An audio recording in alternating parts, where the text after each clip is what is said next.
کی ظاہر ہے اس کے ساتھ تو پردہ اس کا بالکل نہیں ہے، او آبائہن، اور جن سے اس کا پردہ نہیں ہے، اس کی لسٹ آ رہی ہے ان کے باپ کے ساتھ ہی دادا بھی شامل ہے، اور اس کے اندر جو ہے وہ چچا اور ماموں بھی شامل ہو جائیں گے۔ او آبائی بولتہن، یا خاوند کے باپ یعنی سسر، اس سے بھی اس کا پردہ نہیں۔ او ابنائہن، یا بیٹے اس کے، او ابنائی بولتہن، یا خاوند کا کوئی بیٹا ہے پہلے سے اس کی کسی وہ پہلی شادی سے، اور وہ اب اس نے اب اس خاتون سے شادی کی ہے، تو سابقہ جو اس کی شادی سے جو بیٹا تھا اب وہ بھی اس کے لیے اس پردہ نہیں ہے اس عورت کے لیے اس سے۔ او اخوانہن، یا اپنے بھائیوں سے، او بنی اخوانہن، یا اپنے بھتیجوں سے، او بنی اخواتہن، یا اپنے بھانجوں سے، او نسائہن، اور یا اپنی جان پہچان کی عورتوں سے۔ یہ بھی بہت عجیب بات ہے جو یہاں پر ہمارے سامنے آتی ہے کہ بالکل غیر عورتیں جن کی تہذیب اور ہے، جن کا کلچر اور ہے، جن کا رہن سہن اور ہے، اپنی عورتیں جو ہیں ان سے بھی دور رہیں، ان سے بھی پردہ کریں، ڈیٹیچ رہیں۔ او ما ملکت ایمانہم، یا وہ کہ جو ان کے ملک یمین ہیں، ان کی باندیاں۔ او التابعین غیر اولی الاربۃ من الرجال، یہ ایسے زیر کفالت مردوں کے سامنے بھی وہ آ سکتی ہیں جو عورت کی ضرورت کی عمر سے نکل چکے ہوں۔ کوئی بہت بوڑھا شخص ہے گھر میں، اگرچہ قریبی رشتہ دار نہیں ہے لیکن اور کوئی دیکھ بھال کرنے والا نہیں ہے، تو آپ نے اس کو رکھا ہوا ہے اس کی خبر گیری کے لیے، کوئی مریض ہے بہت اس قسم کا، تو یہ اس کو بھی ایگزمپٹ کیا گیا۔ او الطفل الذین لم یظہروا علی عورات النساء، یا وہ لڑکے کے جو ابھی یعنی بچے جو ابھی عورتوں کے خفیہ معاملات سے واقف نہ ہوں۔ ولا یضربن بارجلہن لیعلم ما یخفین من زینتہن، اور عورتیں اپنے پاؤں مار کر نہ چلا کریں تاکہ ظاہر ہو جائے جو چھپائے ہوئے ہیں انہوں نے اپنے زینت اور زیورات، یعنی اگر کوئی پہنی ہوئی پاؤں میں کوئی پازیب وغیرہ ہے تو اس کی جھنکار وہ بھی جو ہے مناسب نہیں ہے کہ اس کی بھی آواز آئے۔ وَتُوبُوا إِلَى اللَّهِ جَمِيعًا أَيُّهَا الْمُؤْمِنُونَ، اور توبہ کرو اللہ کی جناب میں مل کر سب اے مومنو، یعنی اس میں مرد اور خواتین سب کے لیے حکم ہے، لَعَلَّكُمْ تُفْلِحُونَ تاکہ تم فلاح پاؤ۔ وَأَنكِحُوا الْأَيَامَ مِنكُمْ وَالصَّالِحِينَ مِنْ عِبَادِكُمْ وَإِمَائِكُمْ۔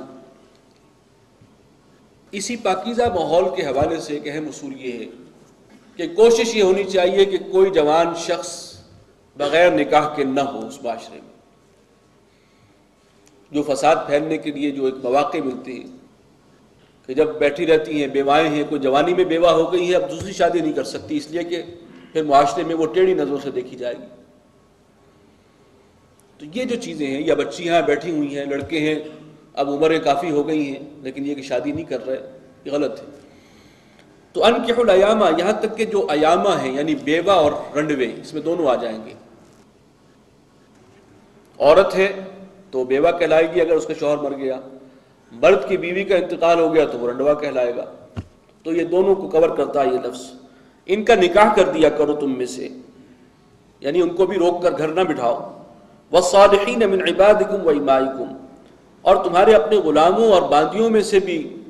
جو ذی صلاحیت ہوں، نیک ہوں یا ذی صلاحیت ہوں، نکاح کے قابل ہوں، ان کے بھی آپس میں نکاح کر دیا کرو۔ ان یکونوا فقراء یغنیہم اللہ من فضلہ، اگر وہ مفلس ہیں، فقیر ہیں، غلام ہیں، ان کے پاس کچھ نہیں ہے، اللہ تعالیٰ اپنے فضل سے غنی کر دے گا۔ ہر ممکن کوشش ہونی چاہیے کہ کوئی شخص، کوئی عورت بے نکاح نہ ہو۔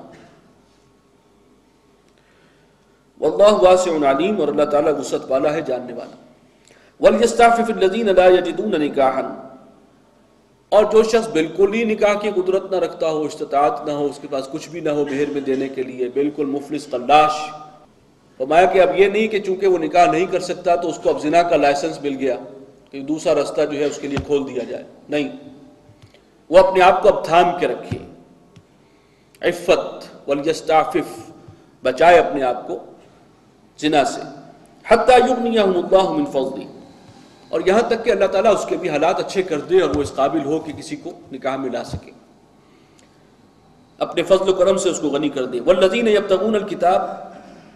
اب غلاموں کے حوالے سے ایک اور ہدایت یہاں پر آ رہی ہے کہ وہ غلام تمہارے جو مکاتبت کرنا چاہیں، یہ مکاتبت جو ہے، ابھی ایک صاحب مجھ سے پوچھ بھی رہے تھے کہ غلاموں کا معاملہ جو ہے یہ جو انسٹیٹیوشن ہے اس کو بالکل منسوخ نہیں کیا گیا قرآن مجید میں، اور نہ حضور صلی اللہ علیہ وسلم نے کیا ہے۔ یہ ضرور کہا کہ غلاموں کے ساتھ اچھا سلوک کرو، یہ کرو، کوئی گناہ ہو جائے کفارے کے طور پہ غلام آزاد کر دو، یہ ساری چیزیں ہیں اس میں جو ہے اس کو منیمائز کرنے کی کوشش کی ہے، اور اسی کی طرف اقدامات بھی ہیں۔ بہت بڑی نیکی کا کام ہے کسی کی گردن چھڑانا، غلام آزاد کر دینا، اپنے پیسوں سے غلام خریدو، آزاد کر دو، بہت بڑا نیکی کا کام۔ یہ ساری چیزیں ہیں، لیکن یہ کہ اس انسٹیٹیوشن کو فائنلی بین نہیں کیا گیا، ختم نہیں کیا گیا۔ اور اس میں حکمت یہ ہو سکتی ہے کہ آئندہ پھر جہاد و قتال کے مراحل ہوں، پھر ایسی صورتحال ہو، اور وہاں سے جو ہے وہ ان کے جو جنگی قیدی ہیں ان میں مرد اور عورتیں بھی آئیں، اور پھر ایسی صورتحال ہو کہ ان کو تقسیم کرنا پڑے، تو اس کے لیے ہے۔ لیکن آج کل ایز سچ یہ غلامی کا انسٹیٹیوشن موجود نہیں ہے، اس وقت نہیں ہے، کم از کم آئندہ ہو سکتا ہے کہ یہ حالات ہو۔ تو بہرکیف یہ اس میں غلاموں کے حوالے سے یہ حکم آ رہا ہے کہ کوئی غلام یہ چاہے کہ اپنے آقا سے اس سے معاہدہ کرے کہ میں تمہیں اتنے پیسے کما کر لا دوں گا تو پھر تم مجھے آزاد کر دینا۔ بعض اوقات ہوتا ہے نا، کوئی غلام ہے، بہت ذی صلاحیت والا ہے، کمائی کر سکتا ہے، اس کو کئی ہنر آتے ہیں، وہ طے کر لے کہ بھئی اتنی رقم ہے میں تمہیں لا کر دے دوں گا، جتنا بھی مجھے اقصا ملا، لیکن پھر میں دوں تو تم مجھے آزاد کر دینا۔ تو اس کو انکریج کیا گیا کہ اگر کوئی مکاتبت کرنا چاہے تو ضرور کر لینا چاہیے، اور باقی لوگ بھی اس غلام کی مدد کریں تاکہ وہ آزاد ہو سکے۔ تو اس کی حوصلہ افزائی کی گئی۔ والذین یبتغون الکتاب مما ملکت ایمانکم، اور تمہارے جو ملک یمین ہیں، تمہارے مملوک غلام، وہ اگر تم سے مکاتبت کرنا چاہیں، فکاتبوہم،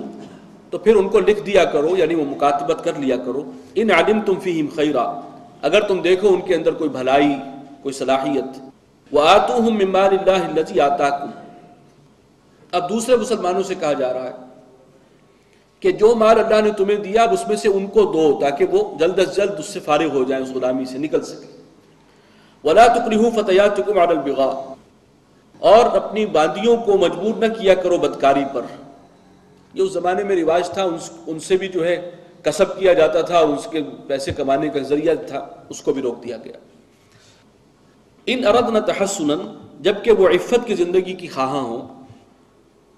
لتبتغوا عرض الحیات الدنیا،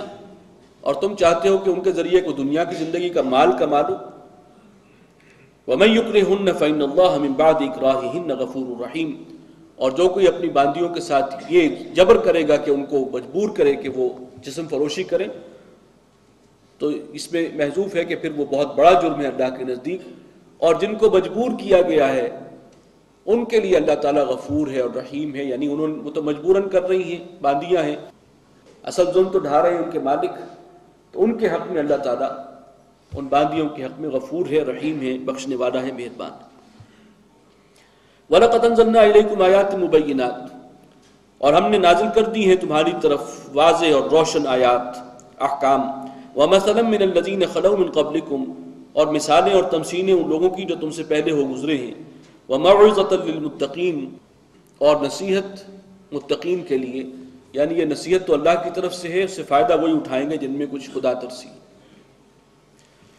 اللہ نور السماوات والارض، یہ درمیان میں ایک رکوع ہے، 5واں رکوع جو اس سورت کا بالکل مرکزی رکوع ہے۔ 9 رکوع ہیں کل، 4 رکوع ایک طرف، 4 دوسری طرف، اور درمیان میں یہ خوبصورت نگینہ ہے گویا ہار کے اندر، اور اس میں بہت عظیم مضامین بیان ہوئے۔ اللہ نور السماوات والارض، اللہ ہی نور ہے آسمانوں اور زمین کا۔ اس سے مراد یہ ہے کہ اللہ کے ذریعے ہی ساری روشنی ہے، کہ اللہ کو پہچانو گے تو ہر چیز کا جواب مل جائے گا۔ خالق کون ہے، مالک کون ہے، اس کی صفات کیا ہے، اس نے کیوں پیدا کیا، ہمارا انجام کیا ہے، وہ سارا کچھ، وہ تمام جو بنیادی سوالات ہیں، وہ جیسے ایک دم اندھیرے میں روشنی ہو جائے اور ہر چیز جو ہے واضح ہو جائے، یہ اللہ پر ایمان لانے کے نتیجے میں ہوتا ہے۔ اور اگر اللہ ہی کو نہیں پہچانا تو انسان اندھیرے میں ٹامک ٹوئیاں مارے گا، وہ پھر شک اور ریب کا شکار ہو جائے گا، اسکیپٹک ہو جائے گا، خود اپنے وجود کے بارے میں بھی شک کرنے لگے گا۔ یہ ساری صورتحال ہوتی ہے۔ تو علم کی روشنی اور حقائق کے بارے میں معلومات تبھی حاصل ہوتی ہے جب اللہ کی معرفت حاصل ہو جائے۔ مثل نورہ کمشکات فیہا مصباح، اس کے نور کی مثال ایسے ہے جیسے کہ ایک طاق ہو اور اس کے اندر ایک چراغ ہو۔ اور یہاں نور سے مراد